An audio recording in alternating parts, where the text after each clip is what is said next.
వ్యక్తి సునీత భర్తే ఎందుకు చంపుండకూడదు అని నిన్న మాట్లాడడం జరిగింది. ఇక్కడ గుర్తుపెట్టుకోవాల్సిన విషయం ఏమిటి అంటే,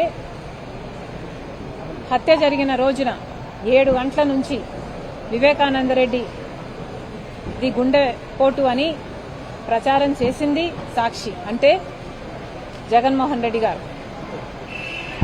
ఆ తర్వాత హత్యా ప్రదేశానికి వచ్చి ఇది గుండెపోటు కాదు హత్య అని చెప్పింది జగన్మోహన్ రెడ్డి గారు.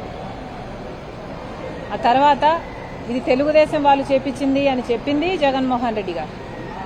సిబిఐ ఎంక్వైరీ కావాలి అని కోరింది జగన్మోహన్ రెడ్డి గారు. ఆ తర్వాత ముఖ్యమంత్రి అయ్యింది జగన్మోహన్ రెడ్డి గారు.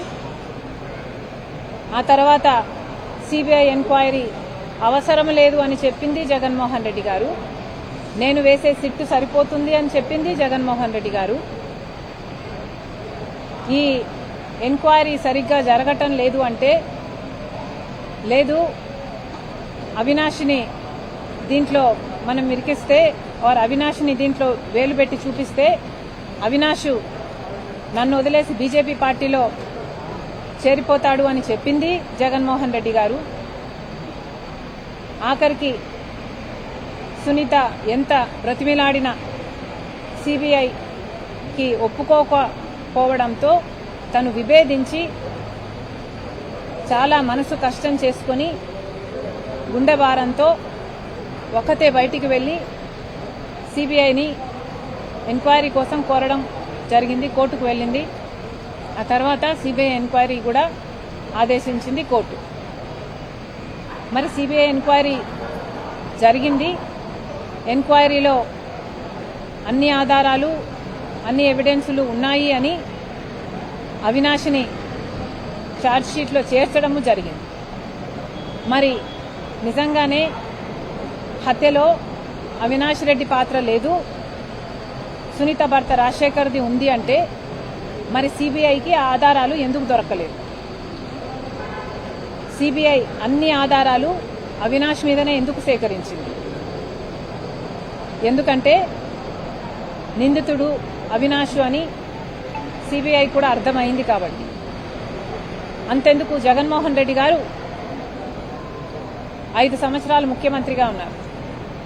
మరి జగన్మోహన్ రెడ్డి గారు సునీత భర్తే హత్య చేశాడు అని ఇప్పుడు వీళ్ళు ఏదైతే థియరీ చెప్తున్నారో ఇదే నిజం అయి ఉంటే మరి జగన్మోహన్ రెడ్డి గారు ఎందుకు ఎంక్వైరీ వేయలేదు?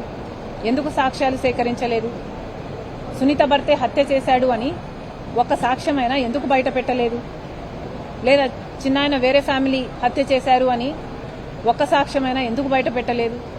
లేదా తెలుగుదేశం వాళ్ళే చంపించారు అని వాళ్ళు అన్నారు, పోనీ వాళ్ళ మీదైనా ఒక్క సాక్ష్యమైనా ఎందుకు బయట పెట్టలేదు?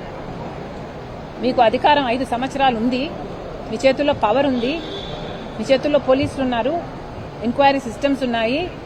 అయినా కూడా మీరు ఒక్క ఆధారం కూడా మీరు చెప్తున్న ఈ థియరీలో సపోర్ట్ చేస్తూ ఒక్క ఆధారం కూడా మీకు దొరకలేదు, మీరు బయట పెట్టలేదు అంటే దానికి కారణం అది అవాస్తవం కాబట్టి, దాంట్లో నిజం లేదు కాబట్టి. ఇది వాళ్లకు తెలుసు, ప్రజలకు కూడా తెలుసు. కానీ మీడియా ఉంది కదా అని పెద్ద పెద్ద పాంఫ్లెట్లు వేసుకుంటున్నారు, పెద్ద పెద్ద బ్యానర్ ఐటమ్లు వేసుకొని వాళ్ళకు కావాల్సిన నెరేటివ్ సెట్ చేయడానికి ప్రయత్నిస్తున్నారు. ఇది ఎలా ఉంది అంటే ప్రజలని కన్విన్స్ చేయలేకపోతే ప్రజల్ని కన్ఫ్యూజ్ చేయండి అన్నట్టుగా వాళ్ళ స్ట్రాటజీ ఉన్నట్టుగా కనిపిస్తుంది. కానీ వాస్తవం ఏమిటి అంటే ఈ హత్య ముమ్మాటికి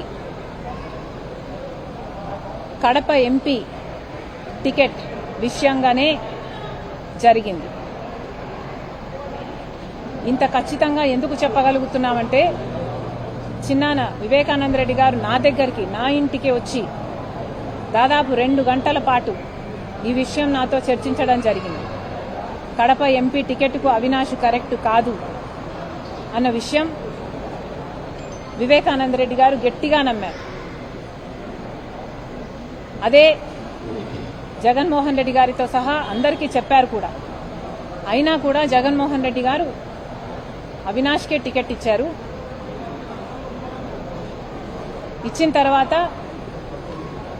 ఇక వివేకానందరెడ్డి గారు కూడా జగన్మోహన్ రెడ్డి గారి మాట గౌరవించి అవినాష్ గెలుపు కోసమే కృషి చేశారు. కానీ ఈసారి అడ్డుకున్న వివేకానందరెడ్డి గారు ఎప్పటికైనా తనకు అడ్డే అని అవినాష్కి అర్థమైంది.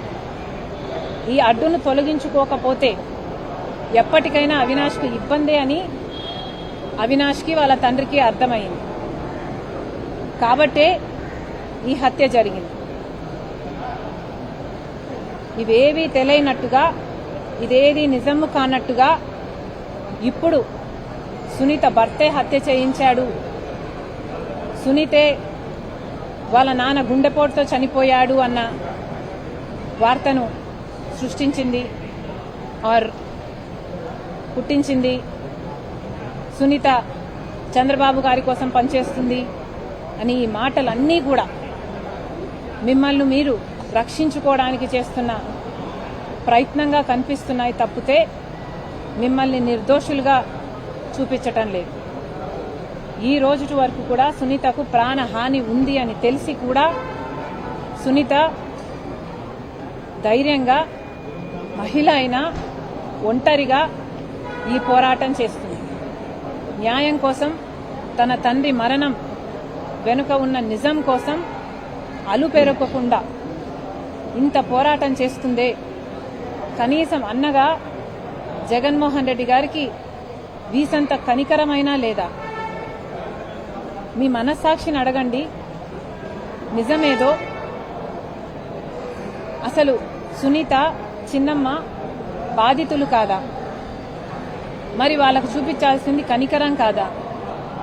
అలా కాకుండా బాధితుల పక్షాన నిలబడకుండా నిందితుల పక్షాన నిలబడ్డారు మీరు అంటే, ఇది రాజశేఖర రెడ్డి గారి బ్రతికే ఉండుంటే ఎంత బాధపడేవారో మా అందరికీ తెలుసు. చంద్రబాబు గారిని కలిసింది అని మీరు ఇంతగా ఆరోపిస్తున్నారే సునీతను. అసలు చంద్రబాబు గారిని సునీత ఎందుకు కలిసింది? మీరు న్యాయం చేయలేదు కాబట్టి కదా కలిసింది. మిమ్మల్ని సిబిఐ వేయండి అన్నా అని మిమ్మల్ని అడగలేదా? అడిగినప్పుడు మీరు సిబిఐ ఎంక్వైరీకి ఒప్పుకునుంటే, న్యాయం పక్షాన నించునుంటే అసలు సునీత ఎందుకు విభేదించాలి? ఎందుకు బయటికి వెళ్లిపోవాలి? ఎందుకు ఇంత పోరాటం చేయాలి? ఎందుకు చంద్రబాబు గారి గడప తొక్కాలి? ఈరోజు సునీత ఇంత ఒంటరిగా పోరాటం చేస్తుంది అంటే దానికి కారణం మీరు వెలేస్తేనే కదా, మీరు తరిమేస్తేనే కదా, మీరు న్యాయం చేయకపోతేనే కదా తనకి కర్మ పట్టింది. ఈరోజు చంద్రబాబు గారిని అడిగేంత కర్మ. అయినా ఏమడిగింది? మీకు చేతనైనంత న్యాయం చేయండి అని అడిగింది. పోనీ చంద్రబాబు గారైనా చేస్తున్నారా? ఏం చేస్తున్నారు? సిబిఐ అన్యాయం చేస్తుంది, బీజేపీ అన్యాయం చేస్తుంది, ఈ కేసును నీరు గారుస్తున్నారు. చంద్రబాబు గారు ముఖ్యమంత్రిగా ఆడబిడ్డ కోసమైనా న్యాయం జరిపించండి అని బీజేపీని, సిబిఐని అడగాల్సిన బాధ్యత, డిమాండ్ చేయాల్సిన బాధ్యత ముఖ్యమంత్రిగా చంద్రబాబు గారికి లేదా? మరి చేశారా? ఈరోజు సునీత న్యాయం కోసం తట్టని తలుపు లేదు, ఎక్కని గడప లేదు, ఎక్కని మెట్టు లేదు. అసలు నిరంతరం 7 ఏళ్ళు అయింది. నిన్న మొన్నటికి మార్చి 15కి 7 ఏళ్ళు అయింది. ఇంతవరకు న్యాయం జరగలేదు. ఇంకా పోరాటం చేస్తూనే ఉంది, చేస్తుంది. తన ప్రాణం ఉన్నంత వరకు చేస్తుంది. అంత గట్టిగా నిలబడ్డ ఆడబిడ్డ మీద ఇంత దారుణంగా మీకు మీడియా ఉంది కదా అని మాట్లాడడం అన్యాయం అని మీకు అనిపించడం లేదా? వాళ్ళ సొంత నాన్న హార్ట్అటాక్తో చనిపోయారు అన్న వార్త సునీత పుట్టించిందా? సాక్షి పుట్టించలేదా? మీకు పాత్ర లేదా? అవినాష్ కాదా అక్కడ ఉన్నది లోకల్గా? సునీత వివేకానంద రెడ్డిని చంపింది సునీత భర్తన. మీకు తెలియదా ఎవరు చంపారు? అసలు ఇలాంటి అన్న ఉంటే ఇక శత్రువులు అనవసరం. అన్న అన్న పదానికి కలంకం ఈరోజు జగన్మోహన్ రెడ్డి గారు. ఇంతకంటే మీకేం చెప్పలేం. షర్మిలారెడ్డికి బినామీ కాదని విజయమ్మ ఈరోజు స్టేట్మెంట్ ఇచ్చారు. థ్యాంక్ యూ అమ్మా, థ్యాంక్ యూ అన్న, thank you thank you thank you thank you. Ma'am దాని గురించి ఒకసారి చెప్పండి మ్యామ్ దాని గురించి.